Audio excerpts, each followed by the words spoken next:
Hello అందరికీ welcome to my channel Ayaan Shine Wear Diaries. నేనైతే ఈరోజు ఒక హెల్తీ రెసిపీతో మీ ముందుకు వచ్చాను. అదేంటి అంటే మనం మార్నింగ్ టిఫిన్కైనా తినొచ్చు, లేదు అంటే ఈవినింగ్ స్నాక్స్కైనా చేసుకోవచ్చు. మనం బియ్యము ఇంకా శనగపప్పు, మినప్పప్పు, పెసరపప్పు ఇవన్నీ కూడా ఎక్కువ మినపప్పు క్వాంటిటీ వేసుకోవాలి. మిగతావన్నీ కూడా తక్కువ క్వాంటిటీ వేసుకొని కాసేపు ఒక అరగంట సేపు నానబెట్టుకోవాలి. నానబెట్టిన తర్వాత దానిలో పచ్చిమిర్చి ఇంకా జీలకర్ర ఇంకా ఉప్పు వేసి గ్రైండ్ చేసుకోవాలి. ఎలా గ్రైండ్ చేసుకోవాలంటే మరీ స్మూత్గా రబ్ చేసుకోవద్దు. ఎలా అంటే కచ్చా పచ్చగా మాత్రమే గ్రైండ్ చేసుకోవాలి. లేదు అంటే మనకు రోల్ ఉన్నట్టయితే కొంచెం దంచుకోవాలి. ఇంకా అది అట్లా దంచుకుంటే టేస్ట్ బాగుంటుంది. కచ్చా పచ్చగా దంచితేనే టేస్ట్ బాగుంటుంది. మనం మిక్సీ పట్టినప్పుడు వెల్లుల్లి కూడా వేసుకోవచ్చు, ఇంకా లేదంటే కొత్తిమీర కూడా వేసుకోవచ్చు. అది వేస్తే ఏంటంటే టేస్ట్ చాలా బాగుంటుంది.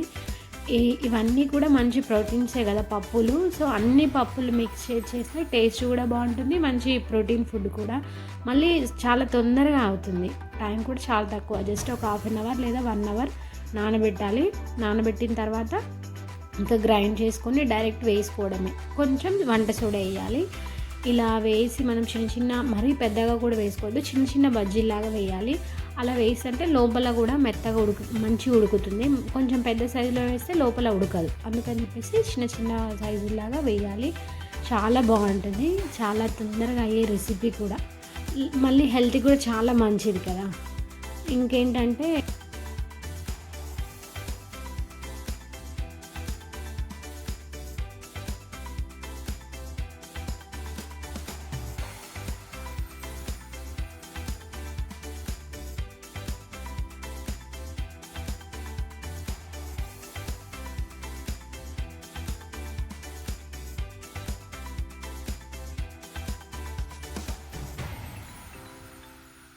ఇంకా అలా కాకుండా మామూలుగా కొంచెం పిండి కొంచెం మెత్తగా అయిందనుకోండి, కొంచెం వాటర్ క్వాంటిటీ ఎక్కువ పడ్డట్టయితే మనం దానిలో కొంచెం బియ్యపు పిండి అయినా వేసుకోవచ్చు, లేదు అంటే గోధుమ పిండి అయినా వేసుకోవచ్చు. బియ్యపు పిండి అయితేనే బాగుంటుంది, క్రిస్పీగా వస్తాయి.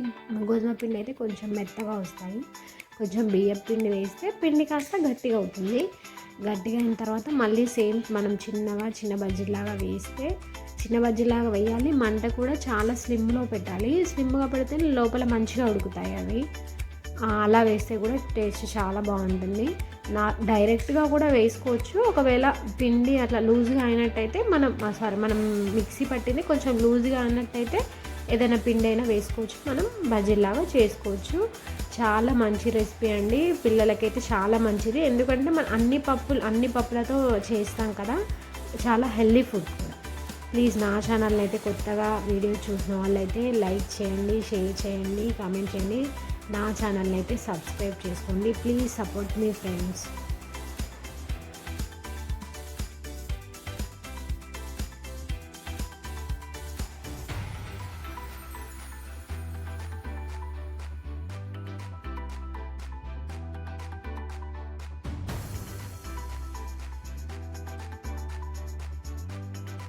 ఇంకా మరీ తీయడం కూడా మరీ కొంచెం రెడ్గానే తీయాలి. అలా అయితేనే లోపల మంచిగా ఉడుకుతుంది, తినడానికి కూడా చాలా బాగుంటుంది. Okay friends, bye, thank you for watching.